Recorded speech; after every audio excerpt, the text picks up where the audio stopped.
fẹ́ gbà wọn evidence mọ̀mọ́ jáde ni.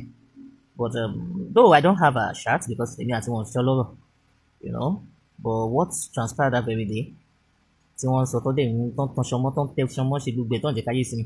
Mọ́mọ́ ẹ káàárọ̀ mà ṣàlàfíà lẹ wà, ẹ kúkú ti ní ká má respect yín, àmọ́ àwa aláṣọ lórí lórí ìkọ́ a máa respect yín. Ẹ̀yin lẹ́rù pé ẹ̀dá arúgbó àgbàlagbà ní a respect yín. Arúgbó ló tọ́ mi, ọ̀dà arúgbó mo dàgbà sí, tí a sì máa fún yín lọ́wọ́ pé ẹ̀ ń ṣègbè wa. Mọ́mọ́ ẹ káàárọ̀ mà. Mo wo show yín tẹ́ ẹ ṣe lóru bóyá òru lẹ fi ṣe, and according to our time àti sùn ọdún ẹ̀ tí ṣe proper show. Àmọ́mọ́ ẹ má jẹ́ parọ́ fún ẹ má jẹ́ fọ́, èmi ò fọ́. Any show tẹ́ bá ti ní ẹ ṣe, any chat tẹ́ bá ti ní ẹ gbé e jáde, ẹni mímọ́ ní kẹ́ ẹ gbé e jáde, any voice note tẹ́ bá ti ní nípa rẹ̀ ẹni mímọ́ ní kẹ́ ẹ gbé e jáde, ẹ gbé e jáde, èmi ò fọ́. Mọ́mọ́ kọ̀kọ́ tí mo kàn ń sọ fún yín ni pé ẹ má parọ́ mọ́ mi mọ́, ìyìn ṣe parọ́ mọ́, and I repeat, mọ́mọ́ ẹ má parọ́ mọ́ mi mọ́. I don't disrespect Dale once, but you know, it's getting out of hand. And I need to speak up for myself, not because of anything, but because of my future and because of people have been seeing me as a bad person. Ọmọ Omega yẹn, ó ṣe báyìí. Ẹ̀yin lẹ fi pé ti darúgbó pé ẹ fẹ́ lógo mọ́ àdógò òdù mọ́ yín mọ́ náà. Àmọ́ yẹn ò kà wá. Ẹ ti darúgbó, ẹ má báyé tiwa jẹ́. Ó ti yé yín. Ẹ̀yin ti bẹ́ẹ̀ débi grave ń sìn. Àwa àṣẹ̀ṣẹ̀ jí làwa. Ṣẹ́ni mọ̀ pé àṣẹ̀ṣẹ̀ jí a gbọ́dọ̀ wà careful when it comes to internet, because internet doesn't forget. Yeah. So I need to speak personally for myself, not because of anything. It was because of the irọ́ tẹ̀ ń pa. That is why I had to debunk it. And I will keep debunking you, Momo. Not because we are money akeboje, because a lot of people came to my DM, they called me, Mega, we don't want you to do this. I'm not doing anything. I'm just speaking up for myself. See, kò sí nǹkan tó máa ń dùn mí ju irọ́. Irọ́ ló máa ń dùn mí jù. Bó o bá mẹ́gbàá tó o bá nà mí kò lè dùn mí. Though I may feel the pains at that moment, but you see, lies, ó máa ń dùn mí wọnú iṣan. Ọlọ́run, tó o bá pa irọ́ mọ́ mi, ìfà mo máa sun ẹkún ni, cause mo máa wò pé mi ò ṣe kíní. But you see, mọ́mọ́, tẹ́ ẹ bá parọ́ mọ́ mi, ní dákẹ́ fún yín sẹ̀. Ọlọ́run. Not because bóyá mo fẹ́ bá yín fi ara dọ́gba àbí bóyá mo fẹ́ bá yín fara ṣe, àwọn ẹni tó wà nínú tèmi náà ó ju tiyín lọ. Ẹni tó wà nínú mi ó jù yín lọ. Mọ́mọ́. The first time mo ti mọ̀ pé ẹ like me was the day you lied.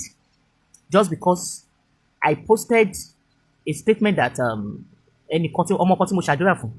Ní ìdẹ̀mọ́ wí page tán ti ṣépè fọmọ yẹn lọ́jọ́ yẹn. I came across that video and immediately wọ́n àpá ọmọ tí mo ti rí tí mo ti bá ṣe rírí. Even tèmi àti ìyá ọmọ ìbá ń jà, I can't do this to that girl. Èpè ẹ mọ̀ bí pé kéèyàn kàn kan báyìí. Kẹ wá rò pé Jesus, ọmọ téèyàn ti rírí. And I pray for that girl. She's a daughter to me, yes. I pray for her. Arabi, ní ṣe báyìí lórúkọ Jésù. Update ẹni mọ̀mọ́ rí. And the next thing, mọ̀mọ́ lọ kọ update fún mi. I have it here. Mọ̀mọ́ kọ update fún mi pé àwọn mọ̀ pé mo ṣì belong pẹ̀lú lágbájá. Mọ̀mọ́, ẹ̀yin lẹ ń jàjà pajúdé, àwa àlè jàjà pajúdé. Mi ò ní torí pé mò ń bá ìyá ìjà kí n wá ní òkè mo fẹ́ máa ṣépè fọmọ. I can't do it. Abiyamọ lè ní. Bẹ́yìn kan bá jábí agbá, abiyamọ lè ní. Àwa rọbí, àwa jẹ́yà. Adẹ̀mọ̀kọ́ tán pè lóṣù mẹ́sàn-án. Yes, not that I'm supporting àwọn tí wọ́n ń gbọ́mọ wọn ṣépè o. No. And ẹ wò mi ò rò lọ bẹ̀. But immediately 2 different people, was it 2 or 3 people that called me? Mega ìbámu ti ṣe bẹ́ẹ̀ yẹn. People we thought you are supporting her. Ẹsẹ̀kẹsẹ̀ mo bring down post yẹn. But Ọlọ́run rí inú mi nǹkan tí mo ṣe. Nǹkan tẹ́ rí tó trigger yín yẹn tẹ́ bẹ̀rẹ̀ sí ní put hatred nínú mi náà. Nǹkan tó ṣe yín yẹn torí pé ẹ ti ń bá lágbájá jà. So you expect people to fight your battle. I can't do that. Tẹ́ bá ṣe gbemoralization tẹ́ ń ṣe sí, tẹ́ ń ṣe gbemọ́ mi kìíní kan tẹ́ fẹ́ máa gbé ara bímọ rà. Mọ́mọ́ ẹ ti bà ayé àwọn èèyàn jẹ́ jù. You don't deserve respect from me. You said we don't need to respect you. You don't deserve any respect from me. Family mi ìbá yín tán. Tó yá mi màmá. I have a grandmother, great grandmother tó ṣì wà alive. She's over 90. Fẹ́mi náà wá jọ ọmọdé bẹ́ẹ̀ yẹn ni mọ̀mọ́. Tá bá yọjọ́ rí yín kó lọ́jọ́ rí mélòó ló fẹ́ kù. Mọ̀mọ́ ẹ má sọ bẹ́ẹ̀ mọ́jọ́. You don't deserve any respect because ẹ ti parọ́ mọ́ mi jù. And I've been keeping quiet. The last one, after you update that your statement, was it in English tell you bẹ́ẹ̀ no? Ẹ jẹ́ n go through kìíní. After that statement, mo wò pé Jesus, kí ni mo ṣe fún màmá? And thank God for boss lady. Abiyamọ ni wọ́n. See, I'm not fighting anybody's battle.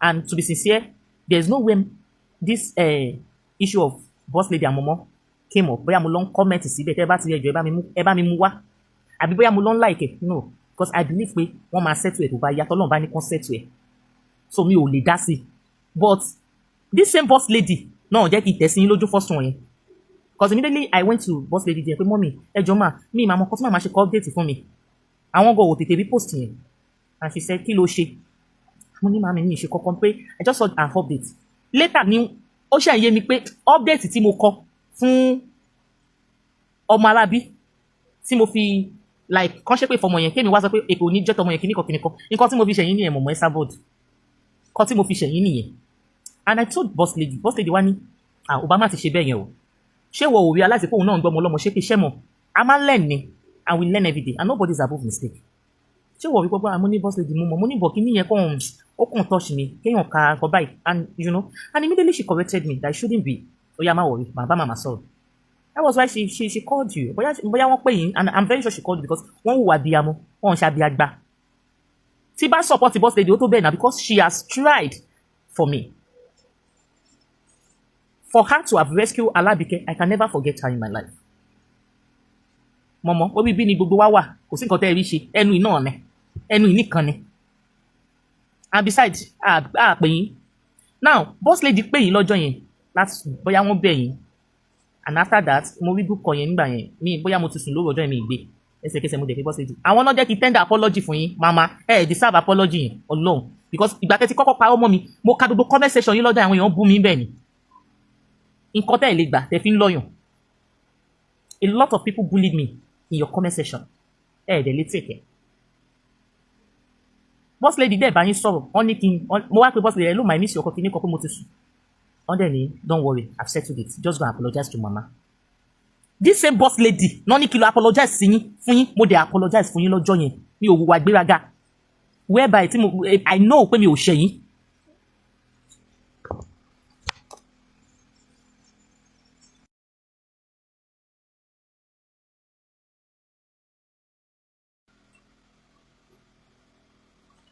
èmi mọ̀ pé mi ò ṣẹ̀yìn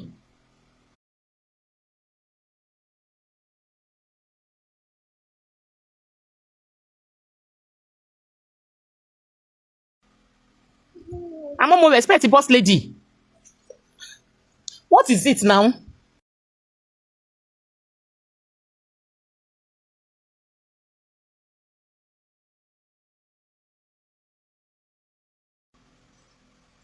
ẹ má dọ̀mọ̀ mi lóhùn bóyá ọjà wọn pàánù mi ni ṣé mọ̀ tó bá jẹ́ pé mo fẹ́ hùwà gbéraga màá nínú ògì mo fẹ́ apologize fún wọn bọ́ boss lady bá mi sọ màá ní mi ò ní ṣe for what òun mo ṣe bẹ̀yìn gbà yẹn kò kí ń ṣe pé bóyá nǹkan tẹ kọ ó true tí èèyàn bá ti bá lágbájá ṣe rẹ ti máa ń fi pòkè ẹni yẹn dẹ̀ tí ó ti gbàbọ̀dé ó ti ṣe kinní nìyẹn ó máa continue nìyẹn no everybody can't be like you mọ̀mọ́ then nínú show tẹ̀ ṣe mi ò fẹ́ play show yín bíbá ẹ lọ sọ pé mo pe lágbájá ẹni láàrin wà nù mọ́tò mọ́mọ́ irọ́ pa yín kú irọ́ ó pa yín kú mò ń sọ mi ò mọ ẹni tó ń jẹ́ Lanre even nígbà tí manager Alabi ń sọ tó ní family yín kìnnìkan it was not even Uncle Lanre it was someone else and I don't want to mention that person's name lọ́jọ́ ọ̀rọ̀ bá ti tó mo máa wá sọ bí so mọ́mọ́ ẹ má máa sọ nǹkan tẹ́ ẹ bá mọ̀ tẹ́ ẹ bá ti ètè yàn ẹ máa mú irọ́ ẹ máa mú rọ́lẹ̀ ẹ máa mú rọ́lẹ̀ ẹ múlẹ̀ ó ti pọ̀ jù I can't take it anymore that's why I had to speak up because you have followers your gullible followers believe that everything is true wọ́n ṣàbù mi ní comment section yín lọ́jọ́ yẹn ṣé mo dá sí yín ni mo ò sọ̀rọ̀ náà bọ́kọ̀ tẹ́ ń ṣe tẹ́ mọ̀ nínú ara yín pé kíní yóò dáa torí mi ò ṣẹ̀yìn mọ́mọ́ mi ò ṣẹ̀yìn and the first time I think I offended you was when we were still in darkness and immediately I came outside to apologize to you. And this second apology was because of TMS. And Wanoni, don't worry. In fact, she don't even tell me what the conversation is all about. What she said, the instruction she gave me was, Lobe Momo. Then yes, ma'am. Apology, they deserve it because me Oshenyi. Why I obeyed boss lady. Me Oshenyi, me o see me talking bunyiri, me o as in I don't think I deserve this from you, Momo.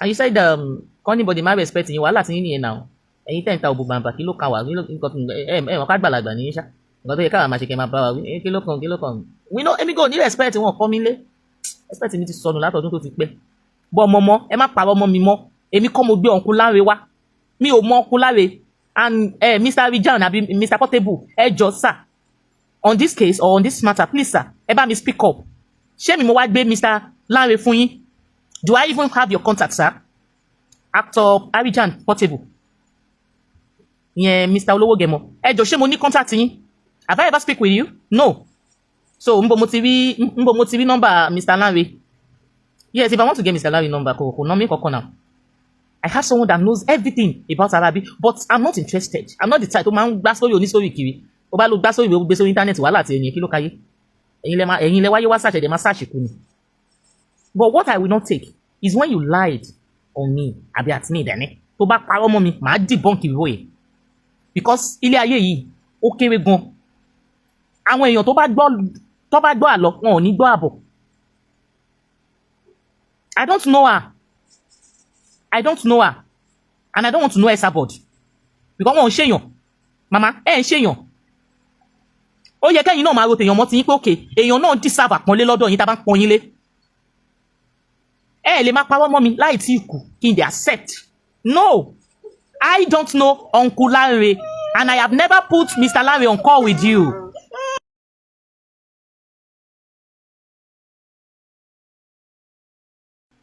I have never done that.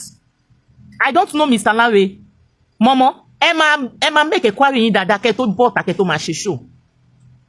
It's not anybody you can lie on. Because I have never speak with Mr. Lanre.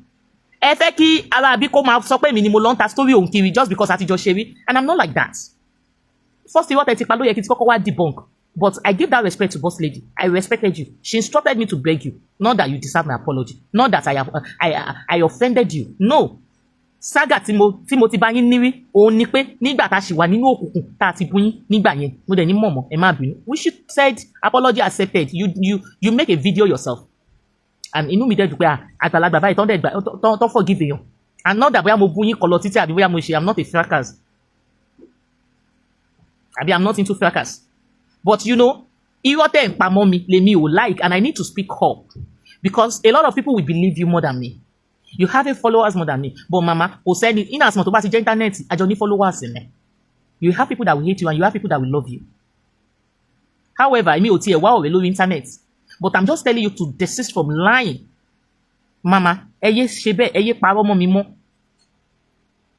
Mi ò mọ yín from anywhere. Likewise, you don't know me. And about the call you were referring to all this right. Mọ̀mọ́ tẹ́ bá ní evidence, any voice note tó bá ti wà lọ́wọ́ yín, ẹ dálẹ̀. Kínú yín lè fúyẹ́. Ẹ mọ̀ pé ẹ ti ń darúgbó lọ, kò dẹ̀ ní dákẹ́ gbé lọ sọ́run. Ó ti yé yín. If anything dey your hand, ẹ dá tọwọ́ yín lẹ̀. Tẹ́ bá wá dá tọwọ́ yín lẹ̀ tán, èmi náà wá reply yín. And to Adaba. Torí pé tí mi má dàbà does not mean pé bóyá èmi àti Adaba àti wá close jù tá fi ń sọ̀rọ̀. That very day when I was with Adaba, I made sure that I did not add myself to their conversation. Dẹ̀ lè rí mi kí ṣe show Adaba bí tán ti bú yín. No. Bóyá kan ya ìyá àjàbà búkà tó jẹ́ pé kì í fẹ́ kí téèyàn kó da. Ẹ bí ọmọ tí ẹ kó sínú ìgò ẹ kó sínú ilé. Ẹ wá fẹ́ máa fi àwa ẹ fẹ́ máa fi wá tayín lórí internet. Àti pé ìyá kọ̀ọ̀kan ló bí wa àbí. A dẹ̀ ti sọ fún yín. Mọ̀mọ́ youth leader ló dẹ̀ ti sọ òfin. Àwọn tí ó bá ti train ìyá wọn láti ilé. Àwa máa train yín níta. Ó ti yé yín. Àwa ò fọ́ fún ìyá kankan. Mọ̀mọ́ you said I be elébi. Mi ò sure pé mo wọnú internet yìí àbí DM yín wá kí wá béèrè owó rí lọ́wọ́ yín. That is to tell you I'm not elébi. Ẹ dẹ̀ ti játa mi ti jẹ́ yọ mí mọ̀mọ́. Èmi ti fún yín gift dáadáa lórí TikTok. Ẹ máa sọ pé elébi. Bá ṣe jẹ́ elébi náà, à ń bùn yín lówó. Ẹ máa bẹ́bẹ̀ yẹn náà. Ẹ máa pè wá lélébi náà. Ó ti yé yín. Ẹ máa pè wá lélébi. Tá bá jẹ́ lébi ni, a máa disturb inú DM. Èló lẹ fún mi rí. Ṣé mo gbowó rí lọ́wọ́ yín rí ni? Ṣé ń bẹ ni? Ẹ̀yin lẹ játa mi, ẹ̀yin lẹ jẹ́ yọ mi. Ẹ máa pè wá lélébi.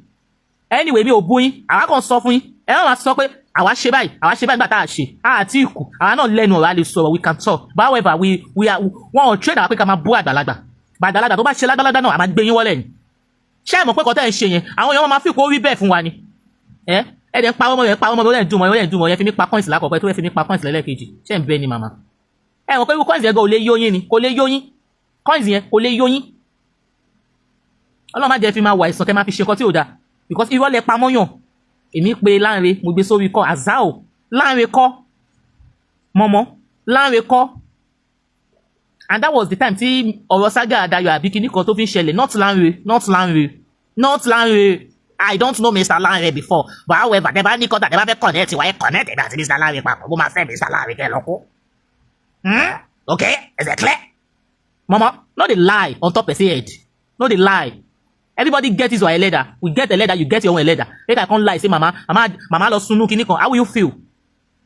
And then power mama okay, tí ara bí because anja lọ́wọ́. Tó bá wá feel pé okay, èmi mo lọ mú ẹni ẹ jáde lóòótọ́. Kàn wá máa gbé mi. Will you be happy? Mama tí ẹ wá happy because believe now mo lọ́mọ. Àwa go believe nínú yín. Ṣe ìyá wa. Ṣe ìyá wa. Ṣe ìyá wa. Age of 65 tá bá yọ age kúrò ní age mélòó lẹ gbà mọ́mọ́. Má bẹ́ẹ̀ náà. Ẹ̀yẹ sọ pé kí wọ́n máa pọ̀ yín lé ṣáà pọ̀ yín là wá fọ́ fún yín ni. Ẹ bá wọlé iṣẹ́ ẹ fún mi coins rí ni. Mo jèrè yín rí ni. Èwo ni pé ká wá fẹ́ jèrè mi ká máa pawọ́ mi ká máa post mi. Ẹ bá tún jáde ẹ wo evidence lèmi retí kẹ́ mú jáde. Ẹ mú wàláhì evidence mo retí ẹ kó jáde. Eléyìí tẹ́ gbé ṣàtàdà bàtẹ́ gbé kiri yẹ̀wò àwa ò fọ́ fún ìyẹn kí ló káyé. Ẹ gbé ṣàtì gidi jáde ibi tí mo ti bá yín sọ̀rọ̀. In fact, I want that group call. Mama, Momo, ẹ release evidence call yẹn. At least the number will be showing. Kò sí evidence call yẹn ẹ gbé síta that phone number. Tí phone number yẹn bá jọ ti Uncle Larin káwọn èèyàn wá bá mi dá. Gbogbo nǹkan ni mo gbà not bí irọ́. And to those of you calling me mega madam mama lo má ṣe kinní kan èmi ò bá anybody ṣe fracas but tó bá pa irọ́ mọ́ mi máa bọ́ ta dá ẹ lóhùn. Má dá ẹ lóhùn wọ́n máa bá yí ẹ̀jẹ̀ lọ ni. Mi sọ pé mi ò gbọ́ àmọ̀ràn yín o. And like I promise you people, I'm not going to do fracas. Mi ìdẹ̀ ní ṣe lórúkọ Jésù mi ní wí. Bá wù ìkẹlẹ́ fẹ́ fà mí sínú ẹ̀rọ lórúkọ tó bá àwọn ọmọ táwọn tí yín bá bú mi ẹ̀yin lẹ́ máa jẹ́ pàṣán lọ́wọ́ tèmi o kò sí lè tó kàn mí. Táwọn tí yín bá bú mi because mi ò tí ì bú yín.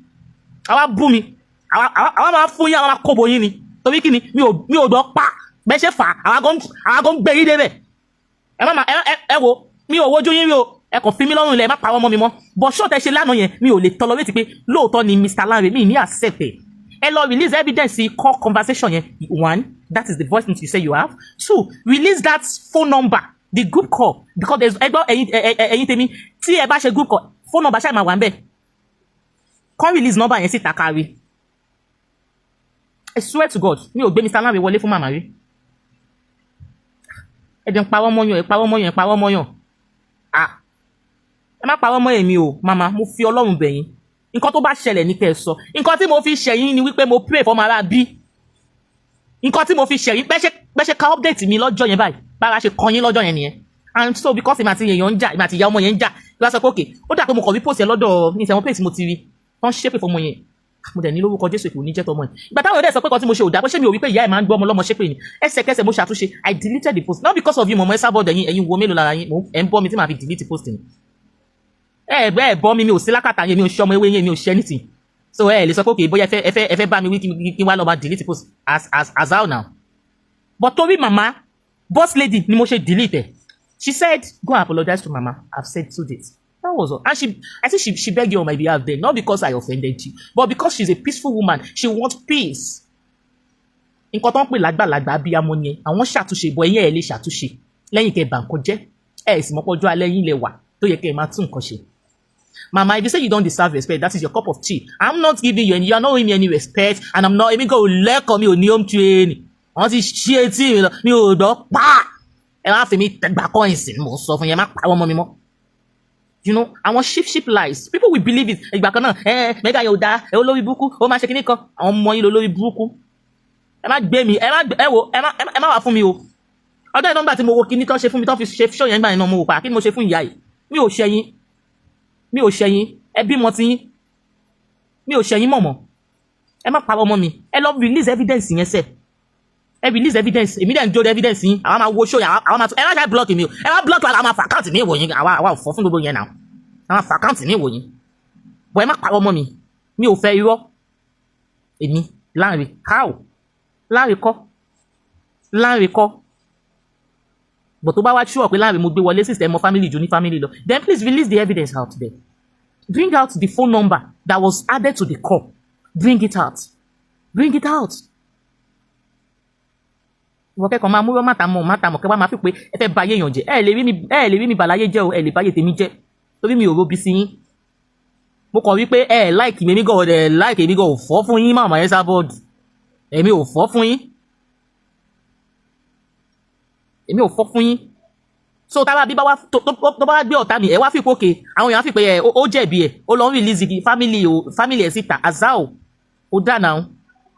kò dá náà kí lẹ fẹ́ gé nínú rọ kí lẹ fẹ́ jèrè bẹ́ẹ̀. And to those of you saying I should stop apologizing to mama did not deserve my apology. No be say I don't offend mama before. I never offend mama. Now mama dey pass her boundary to me. She has done it twice to me and nobody can accept. I was quiet because she's an elderly woman, and since she said she did not deserve respect, I got to so respect down. I got to so respect down. Oh, kọ́ wa láti ilé. Ọlọ́run. Èmi ò rẹ̀ bí kí ló kà wá pé olùbáwí kan máa ṣe kinní kan. Mama tẹ́ bá pa ọmọ mi mo máa jáde fún yín ni. Ẹ má pa ọmọ mi mọ́. Ẹ má pa ọmọ mi mọ́. Ẹ bó bá wù yín kẹ́ gbé ṣàtàdàbà lọ́jọ́ ẹ̀jì síta kí ló kà wá. Àdàbà ò tí ì kú. Àdàbà mo challenge yín sà. Ṣé mo tọrọ owó during the conversation lọ́wọ́ mama? Mi ò tọrọ owó. I'm not the type. Ọlọ́run mi ìfẹ́ mọ bí ebi yẹn ṣe pa mí sí. Mi ò ń tọrọ owó. Not because I have it all, but because I manage and I'm contented with what I have. Lè bí mi kí sọ pé kí wọnú DM.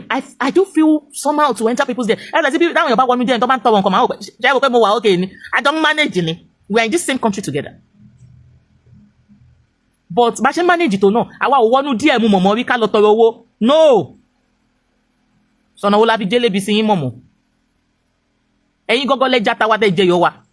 Kọ́ọ̀sì tẹ ìgbà nígbò ẹ mọye kọ́ọ̀sì mo dàbò yín lọ́dọ̀ ẹ tún bí mi gan lórí láṣọ ẹ ní ìwọ ọmọ tó wà Nàìjíríà ibo ló ti rówó. Àwa ò jalè àwa ò dẹ̀ gbé drug àwa ò dé nǹkan kan ọmọlúwàbí làwa ò gbẹ má jà sọ ọmọlúwàbí wa nù ẹ jọ tó bí Ọlọ́run. Ẹ má pa ọmọ mi mọ́ ṣẹ́dẹ̀ láwọn nǹkan tẹ́ bá máa release ẹ jẹ́ kó true o because ó bá true èmi wà níbi fún mi mo máa debunk irọ́ yín o mo máa debunk irọ́ yín o because mo ṣe wà yìí èmi ò dúró nídùú pé kí téèyàn ò bá jẹ bọ èèyàn tó bá fẹ́ bà tèmi jẹ́ eléyìí tẹ́ sọ pé kéèyàn dákẹ́ ọ máa bà tèèyàn jẹ́ lórí íńtánẹ́ẹ̀tì and people will see you like that. Ẹ̀yin tó jẹ́ pé ibi tó bá ti tì yín sí gọ́gọ́gọ́gọ́ báyìí lẹ́mọ̀ ibi tó bá tì yín sí báyìí lẹ́ ń tẹ̀lé. No if you call me out gbogbo mi kò ṣe ò bá gbórí ewúrẹ́ kò gbórí àgùntàn kò gbé kinní kan kí ló kan yé but tó bá parọ́ mọ́ mi ni mo máa jáde fún ẹ o má parọ́ mọ́ mi mo ní ìṣẹ̀dá tó máa ṣèdájọ́ fún ẹ nǹkan tí bá ṣe ni kò sọ. So mọ́mọ́ mo láyọ̀ láti sọ fún yín pé èmi kọ́ mo gbé láre wá ẹ má mú irọ́ lẹ́mọ̀ lórí mi ẹ tẹ̀ dà mí nù like me go like yín mi ò fọ́ fún yín.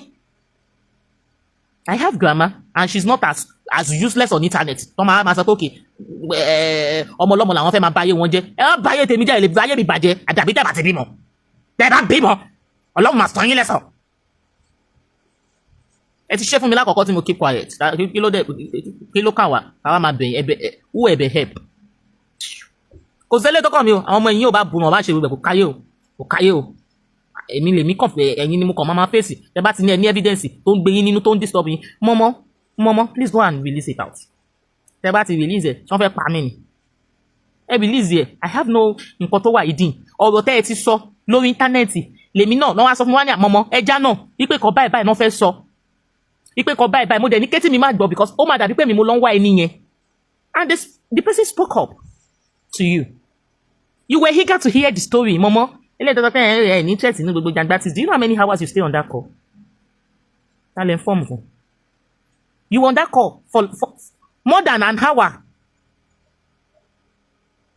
So kò ṣe láàrin ló bá yín sọ̀rọ̀ ẹ lọ compare tó bá ti release evidence ẹ̀dùn tòótọ́ ẹ lọ compare voice yẹn síra wọn tó bá jẹ́ Mr. Larin nìyẹn. Ẹ yé parọ́ mọ́ èmi àti akọ abijá àríwá rí mi ò dẹ̀ lọ bá wọn rí mi ò wọnú díẹ̀ mo ti bá kọ̀ comment orí page mo comment and that is all. So tẹ́ bá fẹ́ máa ṣe demoralization tẹ́ bá fẹ́ máa gbára bímọ ra ẹ má fi òpè bóyá irọ́ lẹ máa pamọ́ mọ́ wa kẹ́ tó make ẹ̀. Ẹ bímọ ti yín màmá ẹ dẹ̀ respect other people's privacy and however if you are not respected ẹ lẹ́ẹ̀kàwé ẹ were educated if you are educated then you respect my privacy.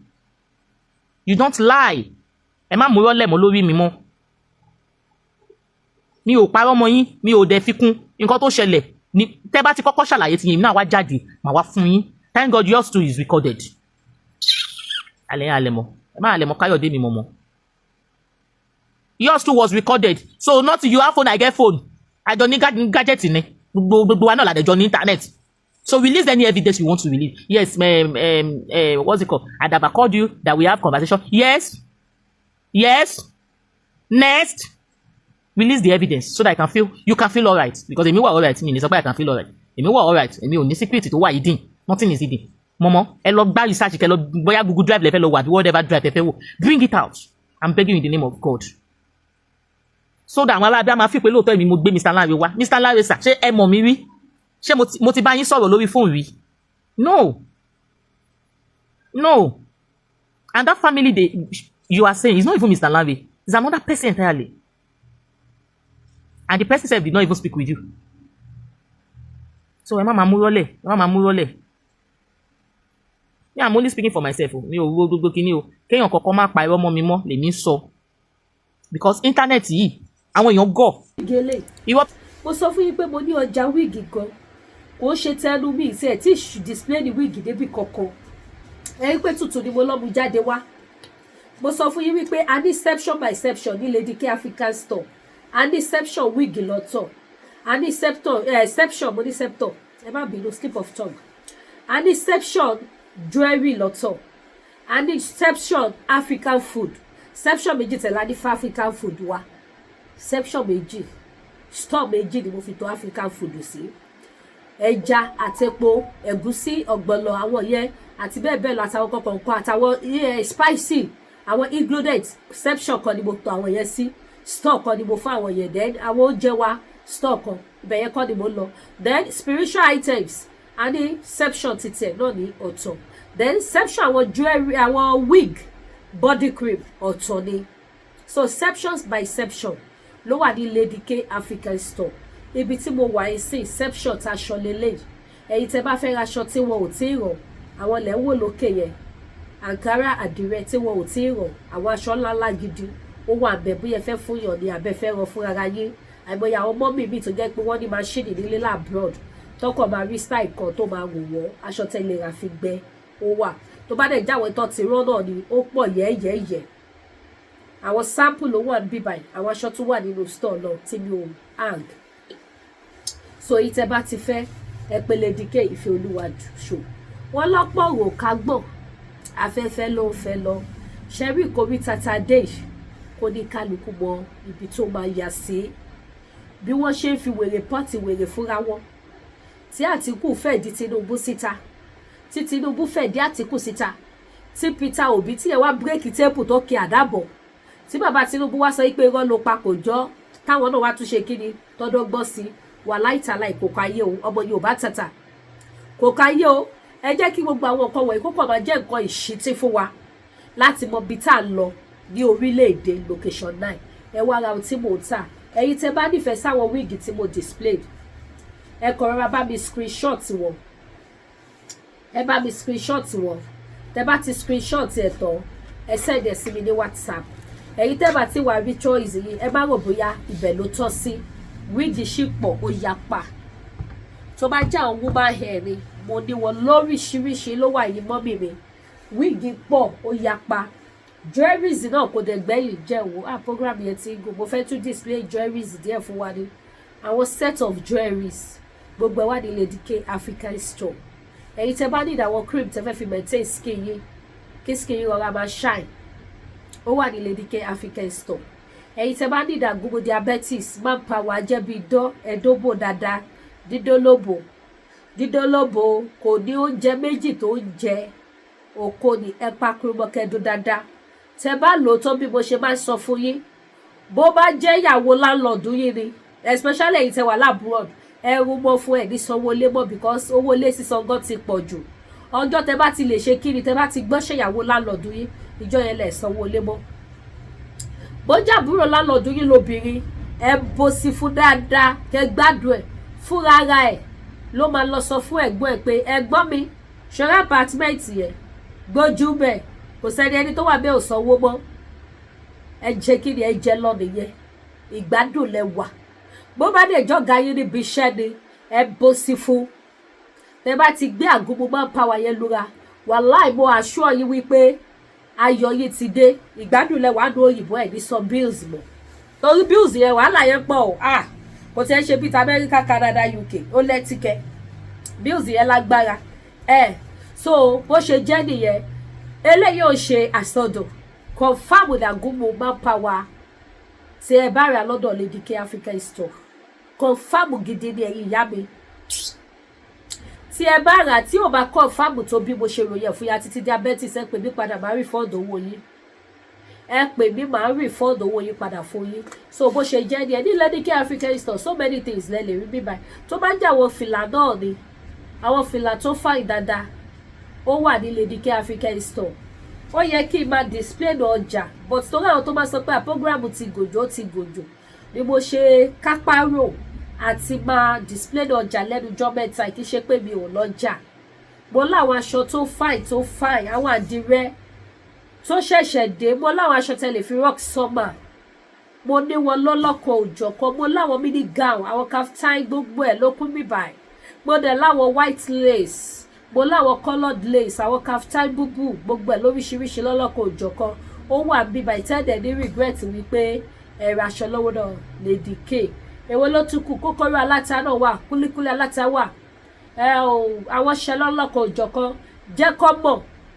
Ó wà ní Larin Iya African store. Kò síbi tí mi ò lè bá yín ship jẹ́ kọ́mọ̀ náà sí. Same thing àlọ́mọ bitter. Kò síbi tí mi ò lè bá yín ship ẹ̀ sí. Kò tí ẹ̀ sí nǹkan tí mi ò lè bá yín ship. Tí ó bá ti jẹ́ wípé ìlú tẹ wà ọ gbé nǹkan wọbẹ̀ ẹ fọkàn balẹ̀ má bá yín ship ẹ̀ síbẹ̀. Ká wá padà sórí spiritual items. Àdúrà ló ń gba agbára kan. Ọlọ́run ò ní fi wá fọ́ta mú, ipa ayé ò ní ká wa. Ṣé rí àwọn ogun kan wà ó ti di gírọ̀, ojúbọ̀rọ̀ kò gbọmọ lọ́wọ́ èkùrẹ́. Àwọn ogun kan wà mo lo iṣẹ́ kan ìtì ẹ̀ríṣẹ́ wàhálà kìí ṣe pé ṣẹ́yẹ ò ṣiṣẹ́. Èèyàn tó bá jẹ́ spiritual person tó dẹ̀ máa attend sáwọn èèyàn ló máa understand àwọn kan tí mo ń sọ yìí. Ordinary person ò lè understand. Ṣé rí wákàtí èèyàn gbọ́dọ̀ máa tún kiri, èèyàn gbọ́dọ̀ máa tún ìbọn ẹ̀kì, òun lọ rogun ayé yìí tó túmọ̀ sí pé o gbọ́dọ̀ máa tún ara ẹ̀ dì time to time. Àmọ́ tí lo ṣẹ́kọ̀ọ́ ara everything ti wà okay no, bó jẹ́ kọ̀ọ̀kan èèyàn gbọ́dọ̀ máa díjọ́. Irọ́ làwọn pípọ̀ yẹn pa bó ti lóríṣiríṣi kì í ṣe pé irọ́ lọ́ pa fún ẹ̀, ogun ayé ẹ ló ti gírọ̀ kó tó dẹsẹ̀ síta. Bẹ́ẹ̀ ni ẹnu mi gbà láti sọ, ogun ayé ẹni yẹn ti gírọ̀, ogun yẹn ti wà nínú ayé ẹni yẹn ti pẹ́ kò tètè fura sí, ó ti wá gba master degree kẹ́ni yẹn tó wá kíyẹn tó wá ṣí. Irú ogun bẹ́ẹ̀ yẹn èèyàn lè expect wípé tó bá dẹ̀ sáré lo iṣẹ́ kan pápápá ó máa lọ, ó máa dáàbò ni. Ẹ má jẹ́ rojọ́ ju anyway ṣá, ẹ̀yin tẹ́ bá nìdí cancel ẹ pè mí tó bá jẹ́ lórí spiritual issue ni mo wà available á sọ̀rọ̀ better but tẹ́jọ́ bá ti pọ̀ jù mí ní dáwọ́ because a lot of people mo bá attend sí so bó ṣe jẹ́ nìyẹn. So edit tẹ́ bá fẹ́ ẹ pè Larin Iya Ìfẹ́ Olúwa show bó dẹ̀ jẹ́ àwọn realizer náà ní so many things. Any spiritual things tẹ́ bá fẹ́ pè mí, tẹ́ bá fẹ́ robi orógbó àtàrẹ alọ́ màdí oyin original hand toothbrush àwọn lọ́fíńdà lọ́lọ́kan òjọ̀kan àti bẹ́ẹ̀ bẹ́ẹ̀ lọ mi ò lè kà tán ó wà ní Larin Iya African store. Ẹ ṣe gan mo dúpẹ́ ojú òní tí wọ́n ẹ bá mi pè wọ̀ gbòòrò ayé. Ẹ̀yin mọ́ mi bí tí ẹ bá wò mí for the first time àtẹ̀yìn dáàdì mẹ́ subscribe sí YouTube channel mi customer fẹ́ wọlé. Ẹ ṣe gan ni ó dàbọ̀.